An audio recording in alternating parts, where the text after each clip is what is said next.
I'm Ammie Dover. I am thrilled, honored, and a little scared to be here today. Um, I found myself at a caregiver having a new title last year. So we've been in the throes of cancer for a solid year last month.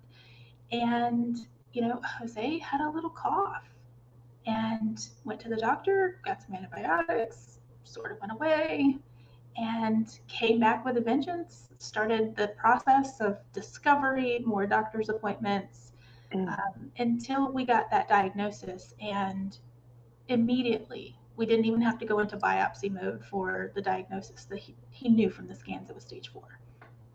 So Wow. that's how serious it was. I mean, as soon as the doctor saw Jose, he said, "You're going to the hospital today." Um, it just escalated so fast and it rocked our world in so many ways that we just were not ready for. And I know that when I say these things, I am not special. I am preaching to a choir, and but that is why I had to activate, because there was no guidance. Mm-hmm. And that really shocked me. Cancer is not new. There's almost 200 different types of cancers. These cancer centers have been in business for a long time. Our oncologist is aging. He's been doing this for a long time. I didn't understand why I didn't get some sort of a guidebook or a brochure, a pamphlet, a worksheet, a checklist. Girl, I got nothing. Nothing. Wow.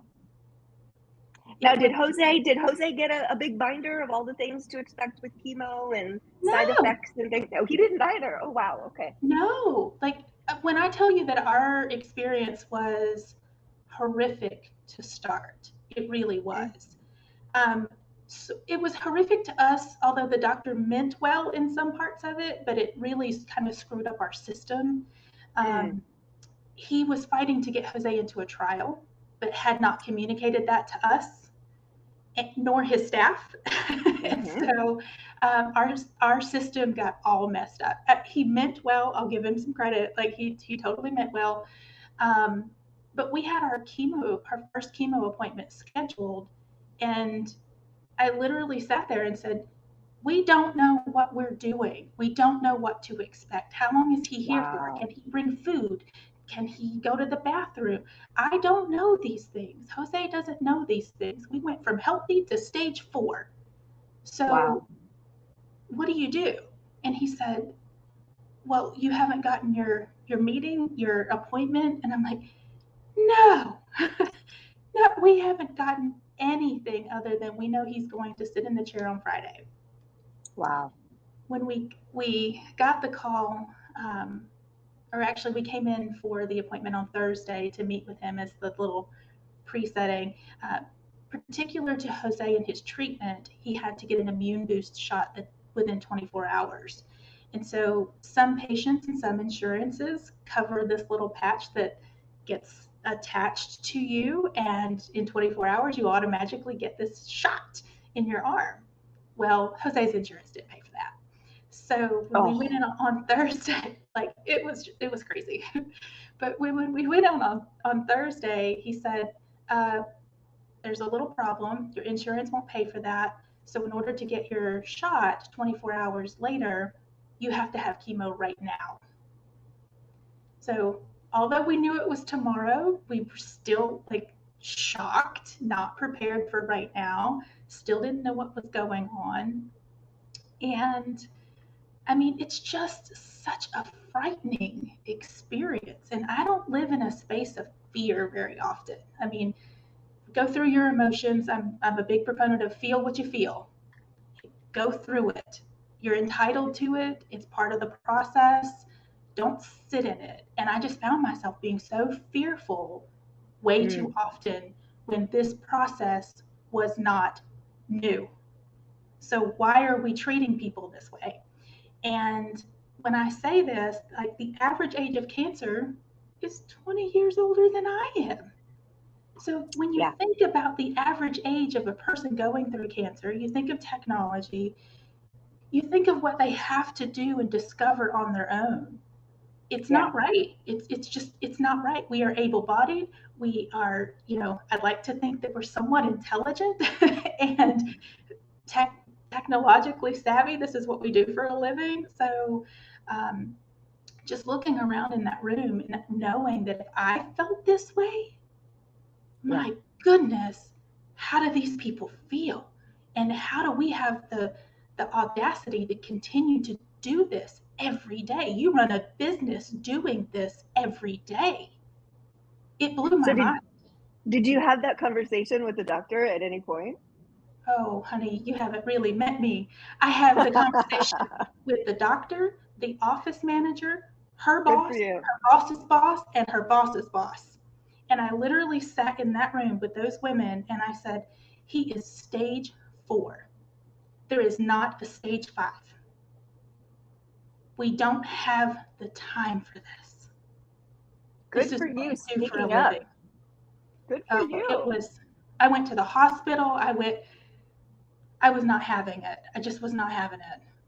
Like there were too many I think delays. a lot of patients are so overwhelmed and their families are so overwhelmed that a lot of times these businesses never get that feedback, right? The people are experiencing that, but they're so, I certainly was deer in the headlights. What am I supposed to do? Where am I supposed to go? Fine, I'll do it. Because you're afraid you're going to die right away, Yeah. or you're afraid that your loved one is going to die. But I'm so glad that you reflected back to them what the actual experience was. I think a lot of times the doctor's offices we deal with, they get disconnected from that reality. It's their life, it's their job, they're doing it every day, and they forget the constituency, what you're actually experiencing. So and insurance issues are something our population is very well, unfortunately, aware of, the monkey wrenches that get thrown in things when these people practicing medicine without a license decide to interfere with what our doctors want and need to do for us. So did he ever get the Neulasta shot afterwards? Did they ever get it approved, or did that The just never shot happen? was approved, but the Oh, good. attachable shot was not approved. Oh. So we had to go back into the cancer center the next day to get it. And have him all worked itself out. exposed to the possibility of getting sick, right? Right. Every Such time a we left great the house, idea. yeah. Right. So I can tell you that I am not equipped to make decisions about cancer care. Neither are insurance agents or whoever answers that customer 100%. service line. And yeah, it's crazy town. But it was just so incredible to me to really discover that I was not the exception to the rule. That this was really happening across the board. And you mentioned that, we discovered each other on Twitter, and I discovered so much on Twitter. And that's how I discovered that this happens all the time. This happens far too often. And, when you're dealing with cancer, the last thing you need to deal with is trying to figure it all out. Because now you're an expert in cancer, you're an expert in dietary needs, you're an expert in insurance. And listen, we're not experts in any of these things. But somehow we have to wrangle our resources and really try to figure out how to get there. Yes. So I will tell you this though, the way that I discovered how to get into the hospital and how to advocate on Jose's behalf on a different level, like I'll stand on somebody's desk and advocate. I'm coming in. We're going to talk about this. But I have the best group of girlfriends. And one of my girlfriend's husband worked at the hospital. And so she gave me a phone number and said, this is not acceptable. I can tell you that my husband does not operate this way. That's not the standard of the hospital. We're going to get you in to talk to somebody. And that's where my level of caregiving support started to happen. I didn't even know that I needed my girlfriends that way. And as I started to build these resources and things, I don't have support groups. I don't lead them for Caregivers Guide to Cancer. I don't lead them. I don't talk about a lot of medical things. I don't talk about insurance. I'm not that person. We're not that space. What really hit my heart was the caregiver and all of the support that they need in order to be the support to the patient. And so that's the foundation of all of this. And my girlfriends from book club, of all things, like they're just amazing. And they're what really made me realize that I needed support and that we need to get caregivers in a position for maintaining their own health in many facets: mental health, Yes. physical health, emotional health, and support them in that foundation. Yes, the idea that you can't pour from an empty cup, right? You Yeah. can't support the person who's in the center of the storm, in the center of the crisis, unless you have the that support. That I'm reminded of. We had a great call with Kyle from Jack's Caregiver company. You guys should look it up. It's in Minnesota. It's for husbands. But he said his wife was declining. She had metastatic breast cancer. And a group of his friends just showed up and said, "We're going to help you." And he said, "No, I'm good. I don't need anything." And they said, No, we're here. We're going to help you. Mm-hmm. And sometimes it takes those people in your life to show up and say, "Wait a minute, I need to help you, or I have resources to be able to give to you. My husband knows somebody." I mean, how amazing is that contact? Yeah. That you realize that those people are in your life. So if people are listening and you know somebody who's a caregiver for somebody, you need to show up, because the caregiver needs a whole lot more support than they're getting. So Ammie, I'm so glad that you had those people that showed up for you from book club, of all places. But hey, people are everywhere, right? They're the best group of ladies you could ever ask for. I mean, I got a care package from them before Jose got his first care package. They just activated. It's that kind of group. And my goodness, my best piece of life advice is find a group of girlfriends like that. Just find a group of girlfriends that activate. That's awesome. That's wonderful. So that's us. So you guys went through this initial experience. It wasn't ideal. There was no blueprint for it. Yeah. What did you do next? Well, we started a podcast. I thought that would be a good outlet for me. I have learned along the way that I can write about it. I can create packages, resources, all the social media. I can write. I don't love talking about it, right? So the podcast actually wasn't the best thing for me to do, but what it did do for me and for Caregiver's Guide to Cancer was give me a platform and a little bit of a leg to stand on to share that experience and to start just getting it out there in any capacity. So the podcast does exist. It will live on. We will still continue to record.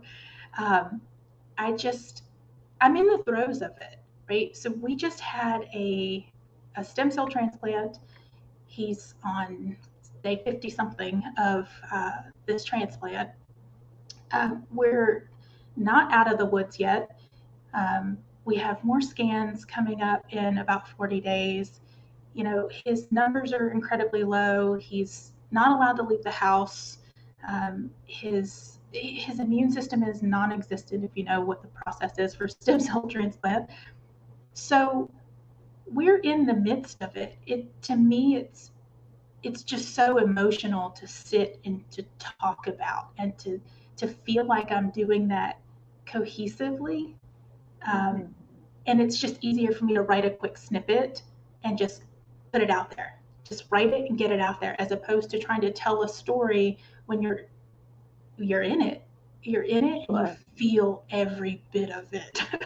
There's no compartmentalizing that stuff to talk on a podcast. So that makes a lot of sense. And not everybody probably even wants to listen to a podcast sometimes. Right. You know, maybe the better way of reaching people are the snippets, because that's how long their attention span is, because there's so many other things they're having to deal with. So that it's interesting that you would start with that and then move into other things. What is your background? What did you do before or still do now for a job?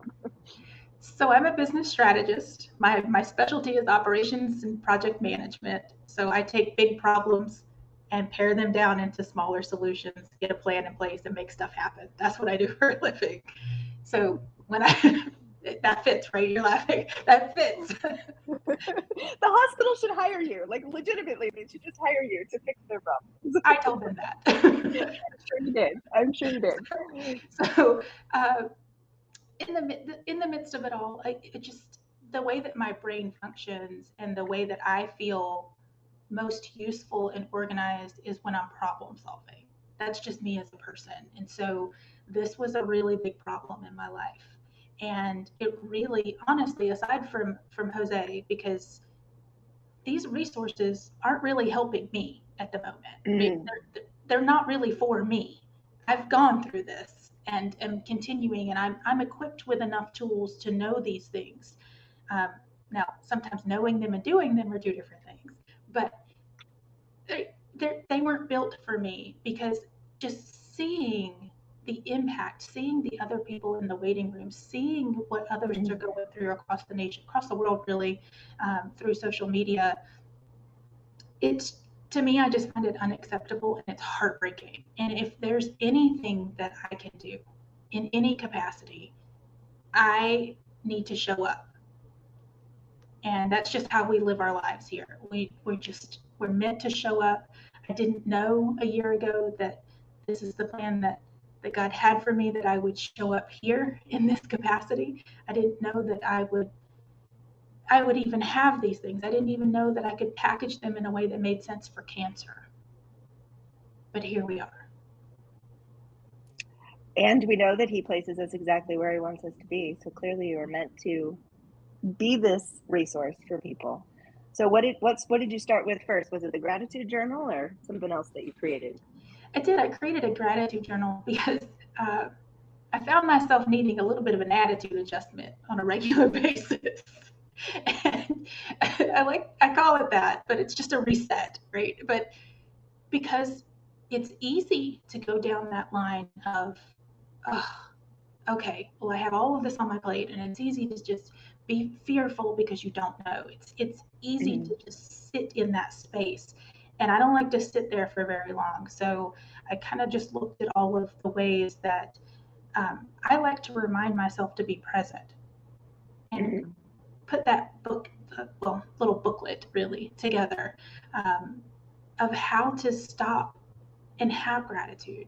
And the gratitude journal itself, I mean, yeah, you can use it to journal. There's a 30-day prompt of things to just sit and remind yourself of every single day. You get something new to look for in the space that is around you, because there's still so many beautiful things around you, even in the midst of this.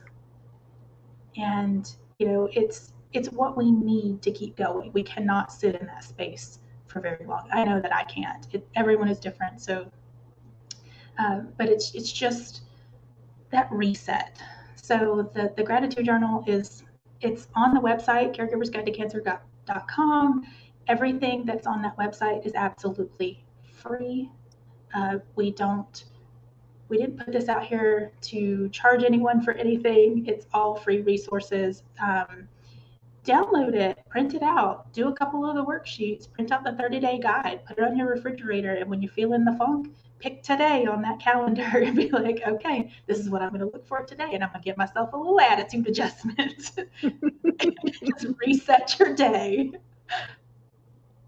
So important. I mean, everybody talks about how, and sometimes it gets into toxic positivity, but we talk about how having a good outlook or a positive attitude or just hope generally, that it does improve the ability to live with something that is so difficult. But how do you guard against the people who are, just think positive and you're so strong and you're going to get through it? How do you get through that as a caregiver? So, I mean, I think the difference in that what's toxic positivity and just being positive is acknowledging the fact that your attitude isn't going to change the outcome of the prognosis, but it can change the outcome of right now. So, I'm not telling anyone that positivity or gratitude is going to change a cancer diagnosis. It's not. I wish it was. I'd give that away. I'd sprinkle it like fairy dust, but it's not. But it might allow you to press pause on what you're going through at that moment, just reset and then become more present, because caregivers are needed and our job does Yeah. not stop. So you have the ability to, everyone, regardless of cancer, regardless of caregiving, every single person has the ability to impact the room that they are in.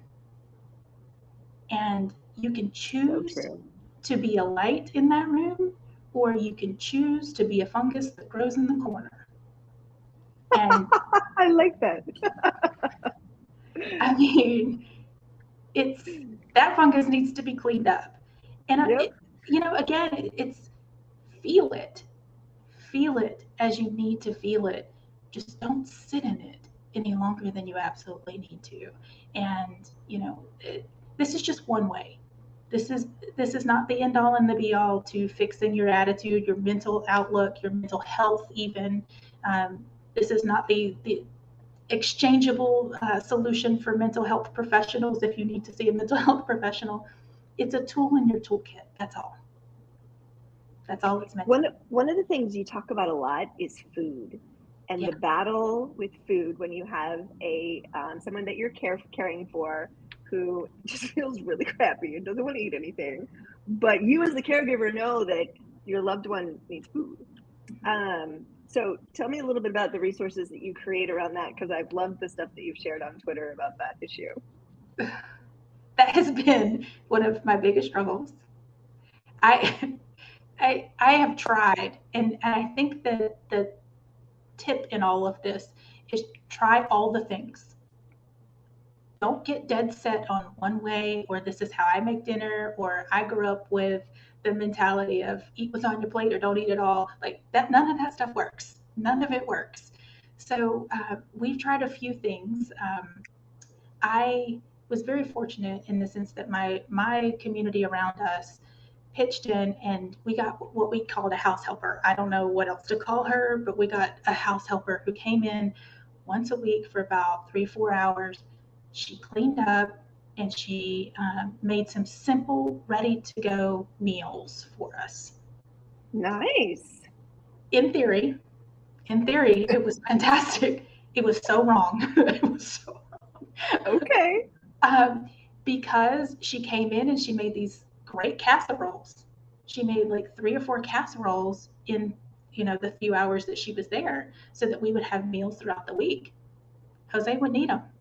I ate those casseroles breakfast, lunch, and dinner until they were gone. I was like, I'm not eating another casserole. Oh no. So, but that just didn't work. It was great in theory. We tried it. One of the things that did work for us was just constantly having protein in the refrigerator ready to go. So we always had chicken or ground turkey or ground beef, or I would buy big pot roasts, and then whatever else he could eat alongside it. Then I was just cooking side dishes throughout the week that are easier to get together than worrying about what to cook. And I almost never really cooked the protein on that day. It was always heat up the protein, make some side dishes, whatever he felt like he could eat. And that really helped us. Protein shakes really helped us a lot. He drinks some protein shake more than I would care to drink. But do you order them from a specific source, or do you make them? He makes them. He orders the protein powder and then he makes them. Okay. And I couldn't tell you what brand it is. That's definitely an option. I'll just throw out there that I order mine from Kate Farms, which has a vegan option for protein, and they're basically meal replacement. They also make the stuff that goes into into feeding tubes. So it's a wide variety of great nutrients, and it has the most protein of any protein shake I've ever seen. It has 21 grams of protein in each meal replacement shake. So I found that out from a nutritionist at the cancer center, who I finally got referred to after like 4 years of going there. So it's amazing that there are these resources that happen because you ask for them, not because someone says, maybe you're losing weight and maybe it's a good idea. So anyway, Sorry, back to you, Amy. Yeah, no, and to like, just to that point, really, we never saw a dietitian. We never, I don't even know that the Cancer Center had one at that point. I know that they do now, just in me raising Cain to try to figure it out. Like, I know that they do now. I think that was a new hire for them. But those things are so important. And it's what gets me about the whole process is the cancer centers and the hospitals, they're charged with treating cancer, and they're I mean, 100% all in. Our doctor was all in, advocating for a trial, advocating for the best medicine, fighting with the insurance company, and that's the last thing that doctor needs to be doing. I mean, he was on our team. But Jose spends more time with me. Why am I not being equipped? Yes. Why is no one talking to me about nutrition or what to look for? What are some of the signs? I don't know these things. And WebMD and the Google, man, they're scary. Yes. And so give me the ins and the outs and the realistic of it. Like, if you read the side effects and the potential things that could go wrong with a bottle of Tylenol, nobody would take Tylenol. So imagine chemo. I mean, Tylenol's scary. Have you read the bottle of Tylenol? Oh, there are so many side effects for everything, or potential side effects. You're right.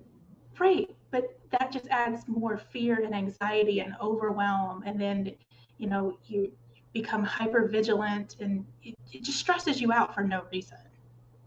When they know what's most likely, tell me what the most likely are. Let's have a really good conversation about how I can identify those as a caregiver, and then send us home. That's what we're looking for.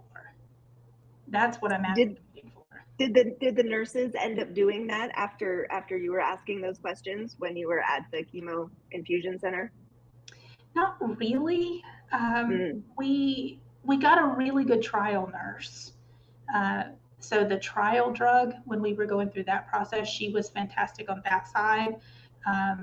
But our trial didn't work for us. And then there was another stage, and then another stage, and then the stem cell transplant. We're on our third. We've had 3 different types of chemo cocktails, and in 2 months he starts his 4th different chemo cocktail. So yeah, there's room for improvement on that front for sure. Well, that is similar with those of us in the MBC community, that we go through different lines of treatment. Some of those are chemo, some of those are targeted meds, and the profile, the side effects, the things to look for, everything changes every time. And so there's a process of getting adjusted every time. So have you refined your process now of getting adjusted each time you switch over to another line of treatment or another chemo? A little bit, and mostly that is I don't listen to Jose anymore. All right, tell me more about that. He's optimistic with a lot of things, and that is a huge blessing and a wonderful character trait. But that false sense of optimism, I can't live in that space anymore after the cancer came back. Right? So we heard the word remission 2 months after we started treatments. And doctor just said, okay, you have 4 more months of treatments, just get through it. This is the chemo just to make sure that it's gone, and you're on your way. We rang the bell. A month later, had a scan, and it's back. And it's back growing fast. So I don't allow myself to live in that space anymore. I'm a little more hyper vigilant, because I'll tell you that when the doctor came in to give us the results of the scans, we were laughing. He literally interrupted us sitting in the waiting room, or the patient room, laughing. We were chatting, we were laughing. We just knew that we were just getting our card. We were getting out of here. Like, that was it. And that kind of rocked my world. So now I just pay a little more attention, and I I have that conversation with him differently now. So I spearhead that conversation, whereas before I would just sit and wait and listen for him to complain, or maybe there's a limp because the neuropathy is worse, so you're looking for it. But I would always just, I trusted it. I trusted him. Not that I don't trust him, I do, but I trusted him to say when something was wrong. And now I don't trust it. Now I just look for it in a different way. Um, I don't know And how, what no, no, to do, I think, but no, that's a great way of kind of pulling apart the fact that sometimes how we as patients live and how we have to live in order to keep going might be very different from where our caregivers have to live in terms of what they're looking at or what they're looking for. I'll tell you, my husband has noticed symptoms that I was not paying attention to as well. So having somebody to be, you use the word hypervigilant, but somebody to be vigilant and somebody to keep an eye out for things is important. But I want to come back to your relationship and how being a caregiver versus just, and I'm putting that in quotations, just a wife. But how has that changed your relationship with your husband as you've had to make that adjustment to be more of a caregiver, more vigilant? And I'm assuming that's changed your relationship, but it has. It definitely has. And, I have to press pause sometimes and remember that we still are in a relationship as two people, not just we have cancer. And I use the word we. I don't have cancer, but this household has been rocked by cancer, and it's it's very different, and I'll say this, I don't know, I mean, women who are going through breast cancer and having physical body changes, I cannot even imagine. I cannot even imagine. I know that that has to have an impact on a relationship because we don't have physical body changes, and it's had an impact on the relationship because I get into that caregiver mode, not the partner mode, not not that let's have a loving moment instead of, oh God, I just need to breathe, and I'm not fitting that in as often as I should, and remembering to do the fun things and to be that partner in a different way. Not just be a partner in cancer, but be a partner in life. And that really, Jose's good about it. He's great about it. He flips it on, flips it off. Like he's just like, okay, let's go. I don't flip it on and flip it off that fast. And I just have to remind myself to get into that space and not get lost in this because it is easy. It is so easy to get lost in this. so what do you remind yourself in other ways other just than kind of a mental note? Are there tips or tricks that you could offer to caregivers when they feel like they're getting too into caregiver mode and not just a person to person relationship? Yeah, so we go for walks together. That's kind of our thing. And um, both of us will do this if it's been a funky kind of day or one of us needs an attitude adjustment. It's like, okay, go put your running shoes on. Let's go for a walk. Go put your sneakers on. And that helps us to reset. And we live in a beautiful area, and so you can't help it. I mean, you honestly can't help it because you get across the street and there's water, and it just, the weight starts to lift a little bit, and then you start to communicate. Right? So sitting in the house or coming in from work or a client meeting or whatever, wherever you're coming from, you're coming into the same chaos sometimes. You're coming into the same situation. And so separating yourself from that environment really helps us. And that would probably be the biggest piece of advice that I could give is separate yourself as much as you can. Go for a walk around the block, drive to the park. If you're near a beach or a river, go see the water. Go get that gratitude journal because it honestly has those prompts in it of what are you looking for? Is there a flower nearby? how do you reset, and not just reset by yourself, but reset with your partner. And for us, it's going for a walk. That's great advice, just to get out of the situation too a little bit. I know a lot of people have said that the the relationship has to fundamentally change in a lot of ways, because the person who is ill is no longer the person that the spouse can not dump on, but the ability of the person with cancer is no longer the same in terms of lifting their partner up. And how has that played out in your relationship with Jose, and how have you dealt with that as a caregiver? So I would say the hardest part for me in that situation is he is that sounding board. He is that safe place where if I've had a bad day, I'm like, oh, and I come home and I tell him, and I still do tell him a little bit, but the things that are most frustrating are not work. It's not the neighbors. It's the cancer. So I certainly can't dump on him about the cancer.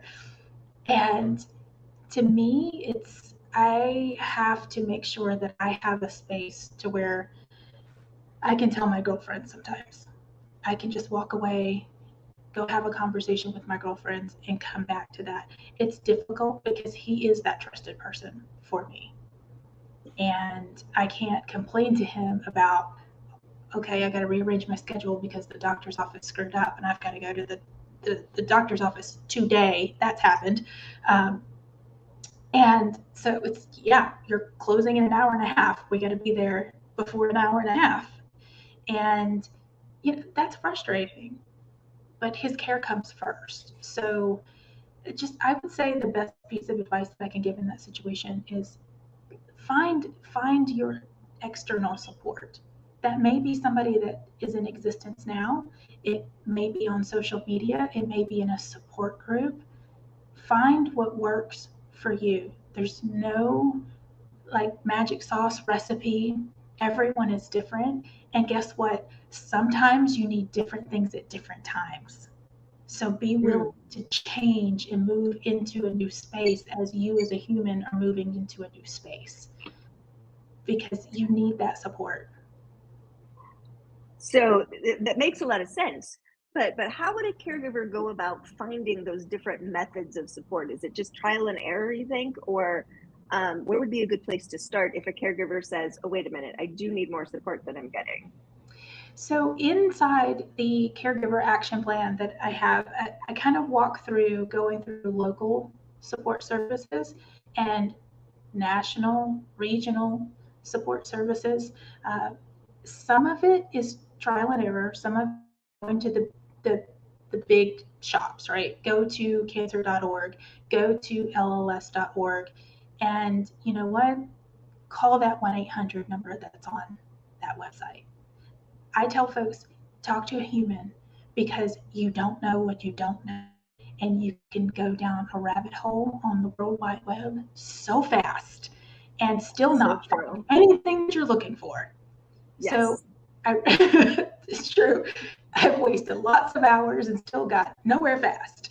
And so honestly, I walk through where those resources are, your churches, if you're a veteran, some veteran services are available to you. Um, your let's see, the pages that we have are a lot about what's in your backyard. Like, what organizations are you even a member of? How do you get tapped into? Maybe it's your chamber. How are you a business owner? Maybe the chamber has some resources or some grants that you could apply for that will lessen the stress so that you can turn around and focus. So it's different for everyone, but it's about taking stock of where you are. What are you what are you tied to? What organizations is your husband tied to? What organizations is your company tied to? Who does this for a living? Who's out there that's focused on single mothers with breast cancer? Who's out there that's focused on blood cancers? And just start to dig in a little bit deeper. There isn't a magic sauce. I swear, I wish I could give it to you. Trust We me. need it. We need that. I know. But it's really just taking stock of where you are right now. And one of the biggest things is telling people what you need. They don't know.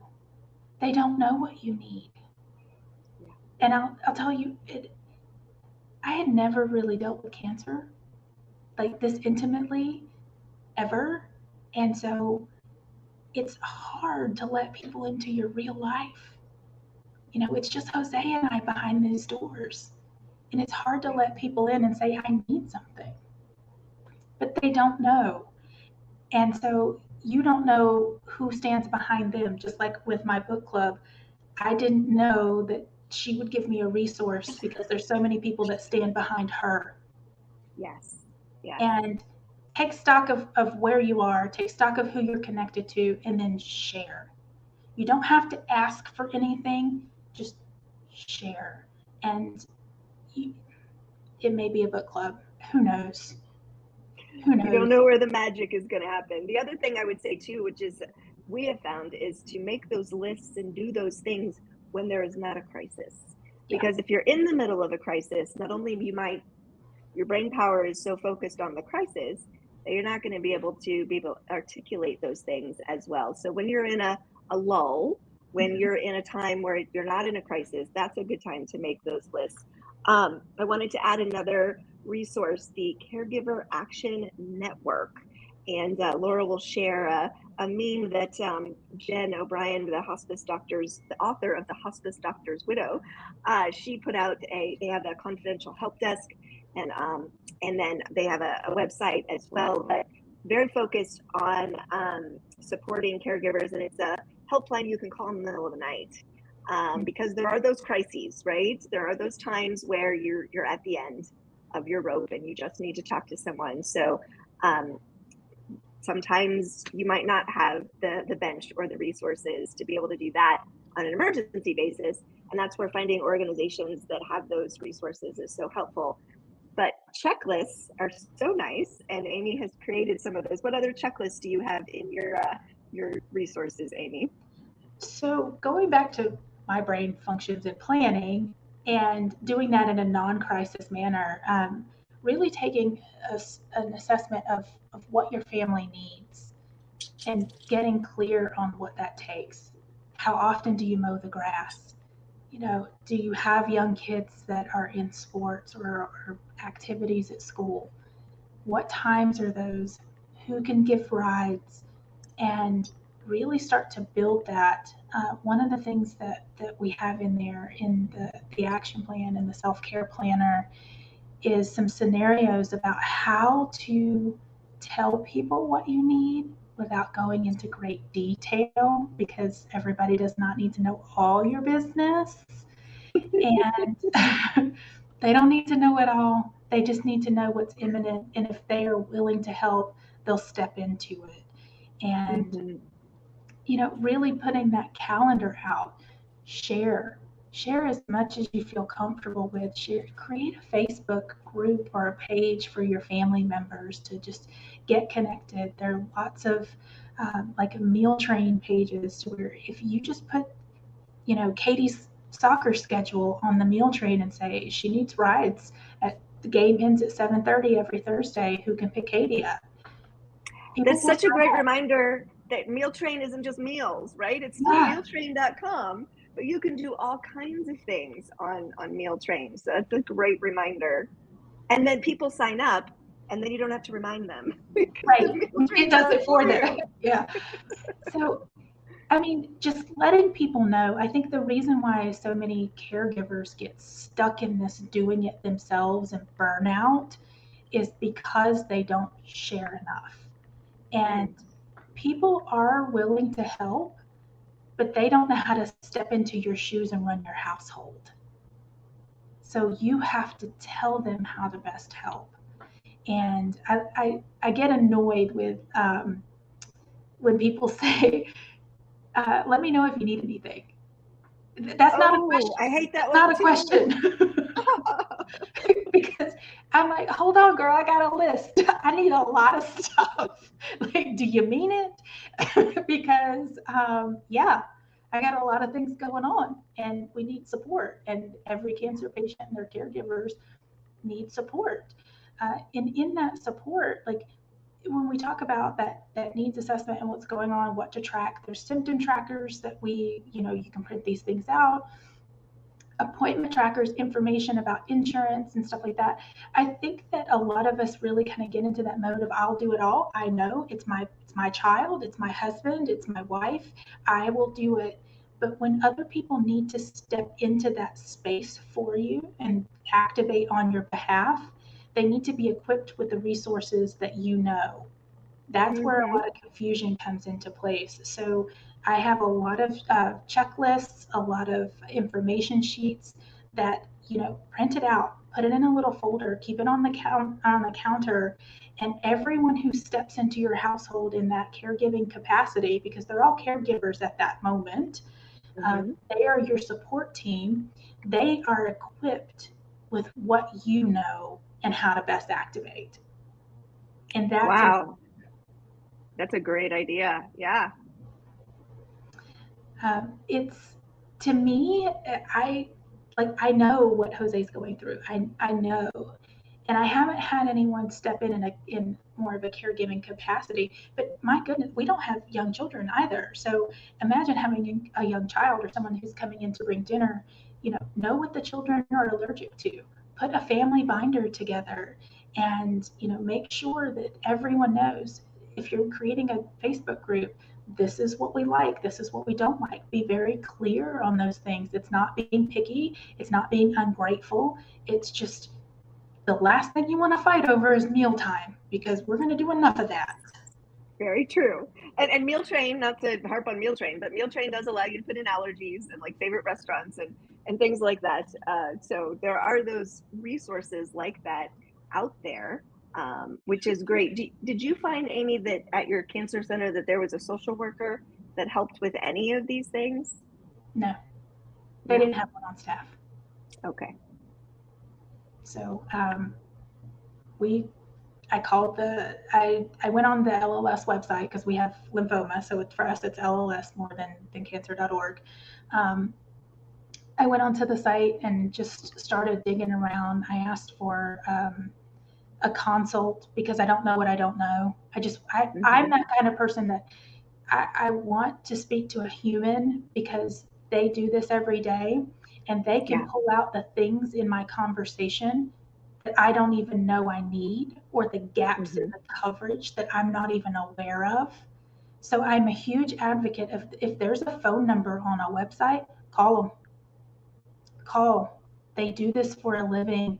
They know more about this than you do, and they're not gonna have all the answers, but even that slightest bit of guidance of, okay, here's your next step in your information Yeah. chain. That's so valuable. So Absolutely. don't hide at home. Don't think you've got it all. You don't. You don't know this stuff. Speak to other humans who do this for a living, and they're going to point you in different directions. They may point you to a support group. If you don't like that support group, leave it. Go to another one. Some of it, you asked that question earlier. I don't think I answered it well. That everything is not for everybody, but it doesn't Yes. make it all wrong. Mm-hmm. Some support groups are not for you. Some are, they're too heavy, or they're not deep enough. It just depends on where you are, and don't be afraid to leave it. You're not obligated to be there. If you're not active on social media, don't feel bad. Do what you need to do in that moment, and don't be afraid to try new things. That's how you get through it, because honestly, there are so many stages of this. You don't sit in the same stage of emotions or needs, or Right. your relationships. You don't sit in the same stage for very long. So what worked for you in one stage may not work for you in another. Don't stay That's in what's such a not good working. reminder. Yeah, no, that's such a good reminder not to stick in something if it isn't working. So, what advice do you have for those of us who are living with the disease, who see our caregivers begin to struggle? We know that they need something. We are not equipped to give that to them. What advice do you have for patients who are watching and listening? I would say go through that needs assessment in your household. Do that together and have things that are on the ready on the top of your mind, so that when someone says, let me know if you need anything, or do you need anything? I like it better when it's phrased as a question. Do you need anything? The answer, you know the answer.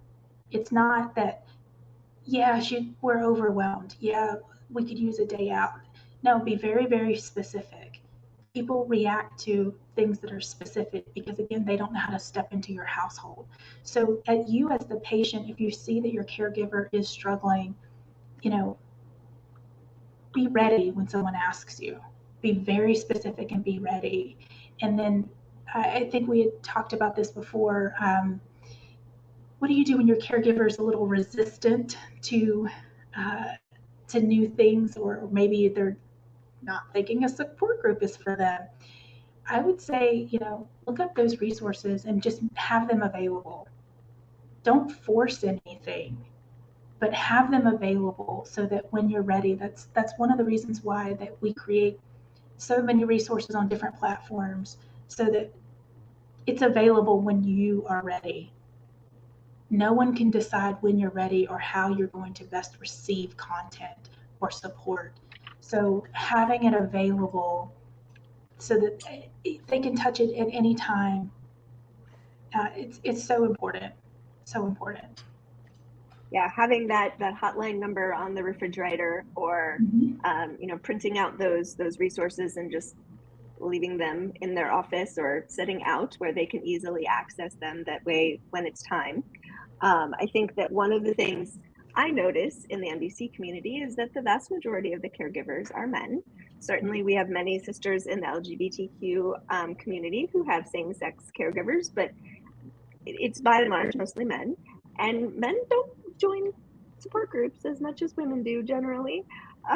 So that does seem to be a bit of a hurdle for some of our husbands, but knowing that there are resources out there, knowing that there are places for them to go is so very, very important. Yeah, Go ahead, honestly, sorry. they take those calls together. Mm, Take them together because you, the patient, just like we know, we can see your symptoms in a different way, you can see our symptoms in a different way sometimes. And so when mm-hmm. you call those 1-800 numbers together, you can ask questions that they're not going to ask, but you know they need to hear the answer to. Ooh, that's great advice. So do that together, and then you can just slip those questions in so they hear it on the side. Well, the thing is that any kind of crisis, trauma, cancer diagnosis is going to change your relationship. Yeah. And so what, outside of walks, outside of, reconnecting on a human to human level, how do you and Jose keep your relationship strong as husband and wife? So we talk a lot. Um, we are not afraid, and we just have that open relationship to where we're not afraid to say, I need a minute. And creating that safe space to where that's not stomping on somebody's feelings or making them feel unvalidated, to just say, okay, listen, when I say this is what I really need, and this is what I really mean. I don't want you to receive it in a different way. I don't want you to get your feelings hurt from it. And just setting the expectation for qualifying what's happening at that moment.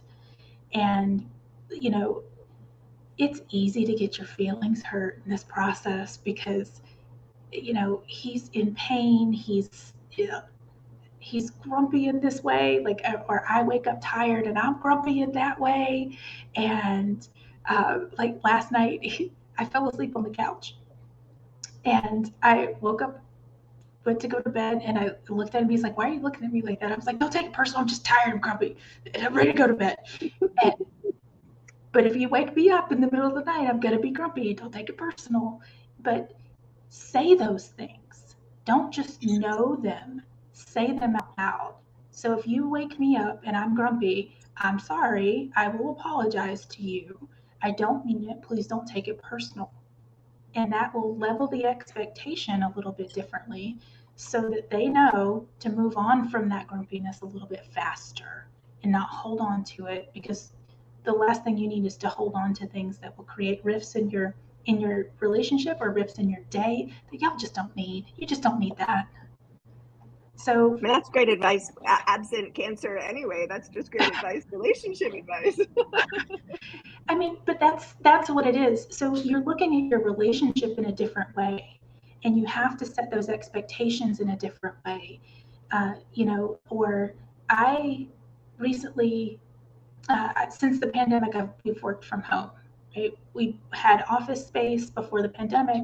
We shut it down. We were paying 6 months worth of rent. Nobody was coming into the office. Like, Oof. Yeah. Right? No, talk to the landlord. I'm like, this doesn't make any sense. We're in the middle of a pandemic. We don't know when we're getting out of it. We have to conserve, shut the office down. Well, this week I went and got office space. And that was something That's a big step. It is. It is. It's something that I needed to do. And I had to literally say, I don't mean to leave you alone, but I need to be alone.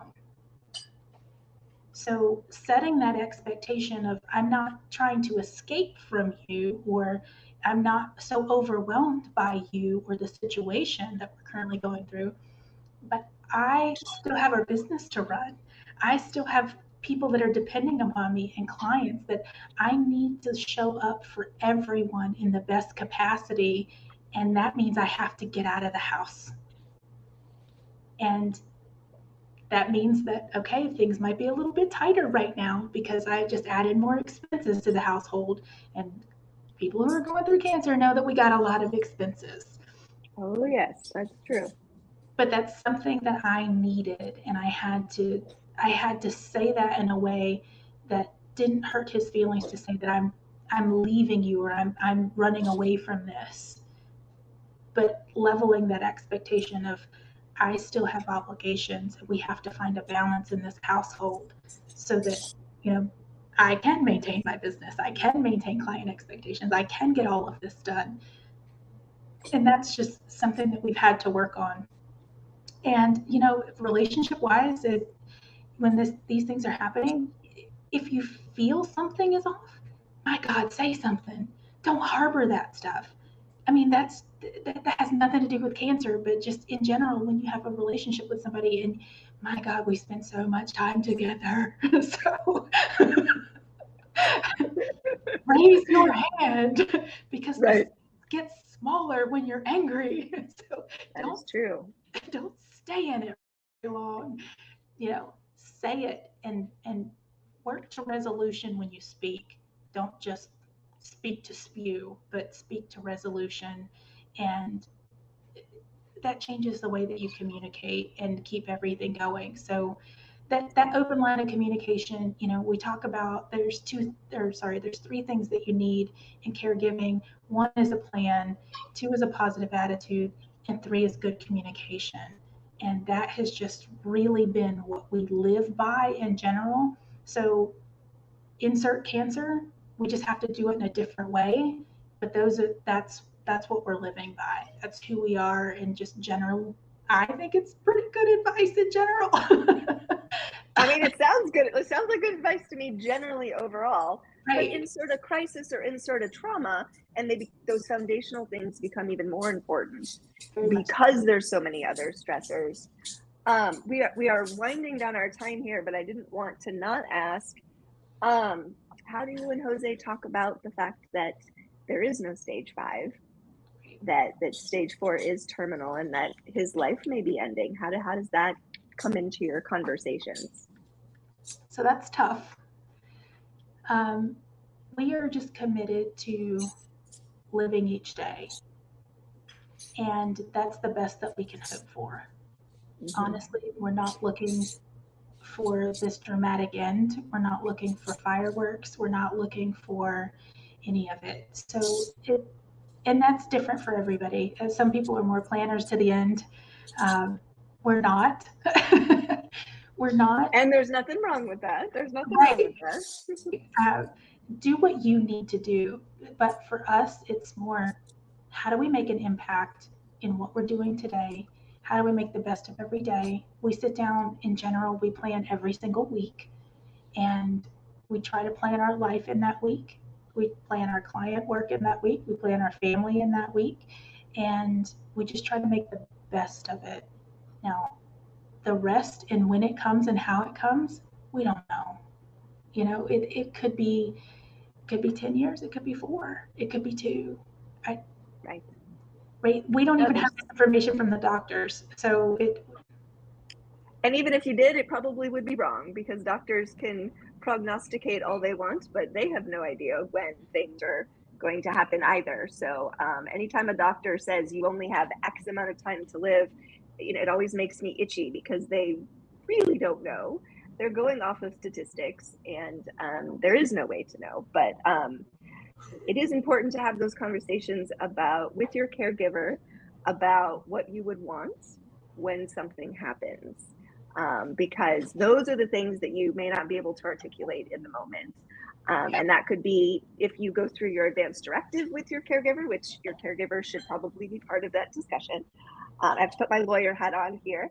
But legitimately explain to your caregiver what you want, so that they know what to advocate for.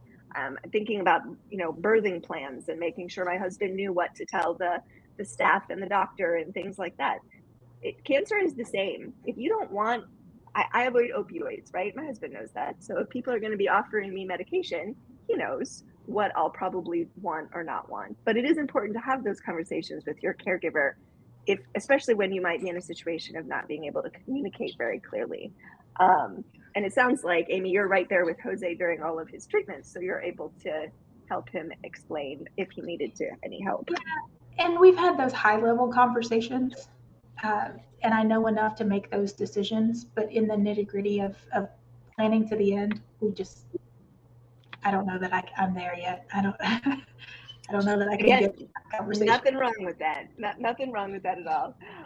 So I always ask at the end of each of our webinars for our guests to think of a word that would exemplify or represent the conversation that we had today. And Laura and I usually chime in with those as well. So Ammie, is there a word that comes to mind that would describe the conversation today from your perspective? I would say communicate, because almost every answer that I gave to your questions really came back to that communicating your needs, communicating to your partner, leveling those expectations, calling the support lines, asking your girlfriends, just speaking up and being that advocate, but also humbling yourself to know that I need support too. And I don't know exactly what to do all the time, so I have to tell people what I know and what I don't know, and let them step in the capacity that they're best equipped to do so. Oh, I love that. I had a feeling you were going to say that. Laura, do you have a word that comes to mind for today? Well, first you mentioned this. I was like, oh, cue me to come back into the conversation. I'm so excited. Part of our webinar. And of course, I'm having a hot flash, so all my breast cancer friends can relate to this. Oh, yes. So much amazing advice in so many words. I was going to say communication as well. But I think when you were going back to, I don't have a word, I'm sorry, I have a phrase. So okay. When you were talking about, Ammie, asking for the exact same things that, like, what you want, what do you need, come into our household, I think leveraging those friendships and that community and saying, I actually don't want to talk about cancer today. Like, can we actually, ask me how I'm doing? Ask me, what I'm interested in, and kind of take my mind away from what I'm living day in and day out.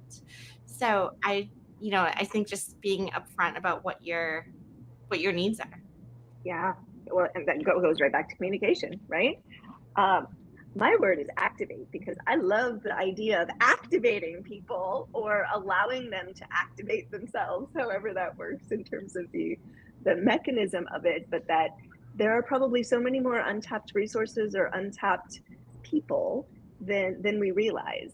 Mm-hmm. And as we get into the minutia of life, and I mean, I do this, I put the blinders on, because one step in front of the other is just about all I can handle right about now. But taking those 2 steps back and thinking about, what kind of information do I need to share in order for people to be activated? What kind of, what kind of needs or what kind of story do I need to put out there? I blog a lot, and most of my blogs are rants about things, but maybe taking 2 steps back and thinking about, here's what our life is really like, and here's how somebody could step into it, I think is great advice. So Ammie, thank you so much for being here today. Would you remind all of our listeners how to find you? I know you have a website and social media, all of that. Would you put that into the audio here? Absolutely. So we are Caregiver's Guide to Cancer, and that is our name on all the platforms and the .com. So caregiversguidetocancer.com. The podcast is listed there. Social media, everything is there. You can email us. That's our hub. I would say caregiversguidetocancer.com is the place to go, and then you can connect with us in many other forms from there. Wonderful. Well, thank you again, Ammie, for being here. For everybody who's listening, their resources are great. So, bookmark it, come back to it, follow her on Twitter where she shares a lot of the pictures of 1 or 2 phrases. I think those are super helpful. And stay tuned. We're going to be adding some additional episodes. Probably one of my ideas coming up that I haven't told Laura yet, but I'll tell all of you, is there are a few people behind the scenes at SBC who are working for MBC. All MBC patients who are leading the Thrivers groups, they're providing suggestions and comments, and I think our next webinar is going to be getting them on here to talk about all the great things they're doing for SBC. So Stay tuned, watch our events page. There's so many other events throughout the month, throughout the week that SBC offers. All of it's free, all of it's online, and you are all welcome to come to all of them. So thank you for listening. Thank you.